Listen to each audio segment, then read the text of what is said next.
नमस्कार। आज हम इन हस्तलिखित नोट्स के जरिए समय में बहुत पीछे की एक यात्रा पर निकलने वाले हैं।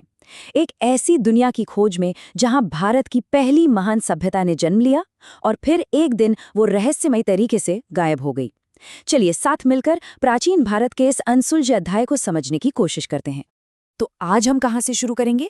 हम इतिहास के बिल्कुल शुरुआती दौर से अपनी बात शुरू करेंगे, फिर पाषाण काल का सफर तय करेंगे और वहां से पहुंचेंगे भारत की पहली शानदार शहरी सभ्यता तक। हम देखेंगे कि वो कैसे बनी और उसकी हैरान कर देने वाली खासियतें क्या थी। अच्छा, सबसे पहले तो ये समझना जरूरी है कि इतिहासकार आखिर इतने लंबे हजारों लाखों साल के वक्त को समझते कैसे हैं। तो इसे आसान बनाने के लिए वो इसे 3 बड़े हिस्सों में बांटते हैं और हर हिस्से की अपनी एक अलग ही कहानी है।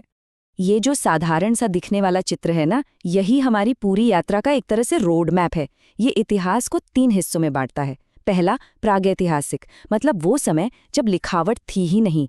दूसरा आद्य ऐतिहासिक, जब लिखावट तो थी पर हम उसे आज तक पढ़ नहीं पाए हैं। और तीसरा ऐतिहासिक, जहां से हमें लिखे हुए सबूत मिलने शुरू हो जाते हैं। तो हमारा पहला पड़ाव है प्रागैतिहासिक काल। जरा सोच कर देखिए, एक ऐसी दुनिया जिसके पास अपनी कहानी बताने के लिए शब्द ही नहीं है, इसलिए हमें एक जासूस की तरह काम करना पड़ता है और पत्थर के औजारों, गुफाओं की चित्रकारी और पुरानी हड्डियों से कहानी के टुकड़ों को जोड़ना पड़ता है। इसी प्रागैतिहासिक काल का जो सबसे बड़ा, सबसे लंबा हिस्सा है वो है पाषाण काल, यानी कि स्टोन एज। यहीं से इंसानियत की असली कहानी की शुरुआत होती है। देखिए, पाषाण काल कोई एक ठहरावा समय नहीं था। इसे भी 3 स्टेज में समझा जा सकता है। पहला, पूरा पाषाण, जब इंसान पूरी तरह शिकार पर जीता था। फिर आया मध्य पाषाण, जब उसके औजार और छोटे और शार्प हो गए।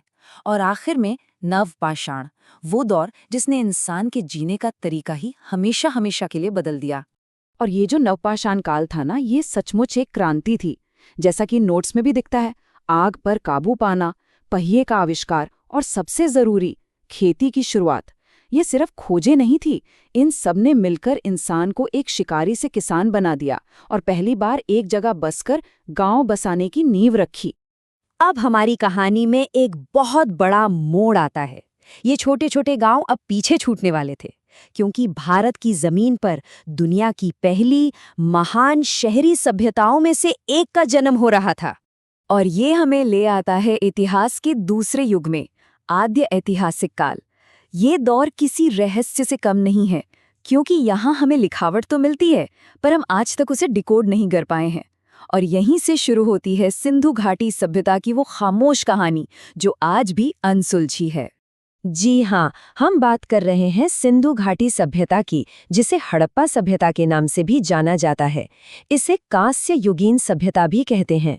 ऐसा इसलिए क्योंकि यहाँ के लोगों ने तांबे और टिन को मिलाकर कांसा यानी ब्रॉन्ज बनाना सीख लिया था, जो उस जमाने के हिसाब से एक बहुत बड़ी टेक्नोलॉजिकल लीप थी। ये कोई आम बसावट नहीं थी, ये प्राचीन भारत की पहली, बिल्कुल पहली सच्ची शहरी सभ्यता थी। यहाँ पहली बार बड़े बड़े शहरों की प्लानिंग की गई और उन्हें बनाया गया, वो भी आज से लगभग 4,500 साल पहले। तो इन शहरों में ऐसा क्या खास था? चलिए एक तरह से हड़प्पा के इन शहरों की गलियों में चलते हैं और देखते हैं कि उनका जीवन कितना एडवांस्ड और ऑर्गेनाइज्ड था। हड़प्पा के शहर एक सोची समझी प्लानिंग से बनते थे। ये अक्सर 2 हिस्सों में बटे होते थे। एक ऊंचा हिस्सा, जिसे दुर्ग या गढ़ कहते थे, शायद ये शासकों या अमीर लोगों के लिए रहा होगा। और नीचे की तरफ था आम शहर, जहां ज्यादातर आबादी रहती थी। और उनकी इंजीनियरिंग तो बस कमाल की थी। शहर एक ग्रिड पैटर्न पर बने थे, जिसमें सड़कें एक दूसरे को 90 डिग्री के एंगल पर काटती थीं, बिल्कुल किसी मॉडर्न शहर की तरह। घर पक्की ईंटों से बने थे। और सबसे हैरान करने वाली बात, उनकी ढकी हुई नालियों की व्यवस्था थी। मतलब पब्लिक हेल्थ और सैनिटेशन का ऐसा ध्यान जो दुनिया के कई हिस्सों में हजारों साल बाद देखने को मिला। तो इन शानदार शहरों में रहने वाले लोग आखिर थे कौन? उनका कल्चर कैसा था? चलिए अब उनकी संस्कृति, उनके व्यापार और उनकी सबसे बड़ी पहेली यानी उनकी लिपि को समझने की कोशिश करते हैं। देखिए, खुदाई में मिली मुहरों और मूर्तियों से उनके धार्मिक जीवन की एक झलक तो मिलती है, जैसे पशुपति महादेव और मातृ देवी की पूजा। लेकिन सबसे अजीब बात क्या है पता है? इतने बड़े और व्यवस्थित शहरों में आज तक एक भी मंदिर का कोई सबूत नहीं मिला है। ये उनके समाज के बारे में एक बड़ा सवाल खड़ा करता है।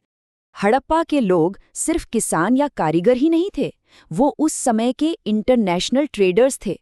उनके व्यापारिक संबंध मेसोपोटामिया यानी आज के इराक तक फैले हुए थे। हमें मेसोपोटामिया में हड़प्पा की मुहरें मिली हैं, जो इस बात का पक्का सबूत है कि उनके जहाज हजारों किलोमीटर का लंबा सफर तय करते थे। और अब बात उस सबसे बड़े रहस्य की, हड़प्पाई लिपि।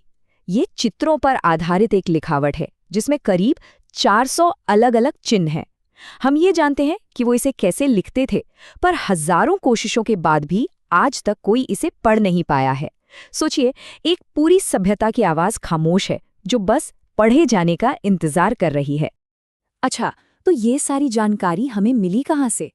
चलिए अब कुछ प्रमुख आर्कियोलॉजिकल साइट्स की एक तेज यात्रा करते हैं। सबसे पहले हड़प्पा। ये वो पहली साइट थी जिसकी 1921 में खोज हुई और इसी के नाम पर पूरी सभ्यता का नाम पड़ गया।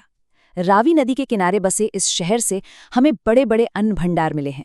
ये दिखाता है कि वो कितने ऑर्गेनाइज्ड और भविष्य की प्लानिंग करने वाले लोग थे।